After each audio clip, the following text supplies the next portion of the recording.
ಆಗಿಂದ ಕಂಪ್ನಿ ಕಾಣೋದಿಲ್ಲ ಅಂತ ಕಂಪ್ನಿಯಾಗ ವರ್ಕ್ ಮಾಡೋದು ಎಲ್ಲರಿಗೂ ಆಸೆ ಇರುತ್ತೆ. ಬಟ್ ಕಂಪ್ನಿಯವರು ಭಾಳ ಯಾರು ಹಾರ್ಡ್ ವರ್ಕ್ ಮಾಡ್ತಾರಲ್ಲ ಅಂಥವ್ರಿಗೆ ಯಾರಿಗೂ ತಗೋಂಗಿಲ್ಲ. ಅವ್ರು ಸ್ಮಾರ್ಟ್ ವರ್ಕ್ ಯಾರು ಮಾಡ್ತಾರಲ್ಲ ಅಂಥವ್ರಿಗೆ ಅಷ್ಟೇ ತಗೋದೈತಿ.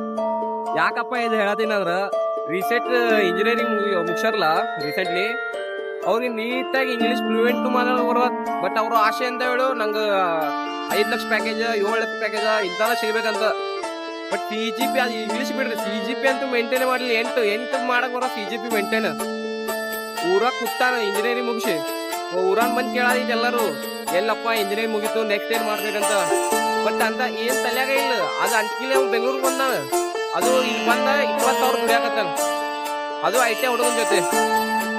ನಿನ್ನ ಮೋಸ ಮಾಡಕತ್ತಿ, ನೀನು ಮಾಡ್ಕೋಕತ್ತಿ, ಮತ್ತೆ ನಿಮ್ಮ ಮನೆಯವ್ರನ್ನು ಮೋಸ ಮಾಡತ್ತಿ. ಇಷ್ಟ ಹೇಳೋದಕ್ಕೆ ಇನ್ನ ಯಾರು ಇಂಜಿನಿಯರಿಂಗ್ ಮಾಡತ್ತಾರಲ್ಲ, ಈಗ ಅಲ್ಲಿರ್ತಾನೆ ಕಮ್ಯುನಿಕೇಶನ್ ಸ್ಕಿಲ್ಸ್ ಕಲ್ಕೋರಿ, ಮತ್ತು ಚೆನ್ನಾಗಿ ಇಂಗ್ಲೀಷ್ ಮಾತಾಡೋದು ಕಲ್ಕೋರಿ. ಆಮೇಲೆ ಬೆಂಗಳೂರು ಬಂದೀವಿ, ಇಲ್ಲಿ ಯಾವ್ದಾರ 2-3 ಕೋರ್ಸ್ ಮಾಡಿ ಯಾವ್ದಾರ ಕಂಪ್ನಿ ಜಾಯ್ನ್ ಆಗ್ಬೋದು.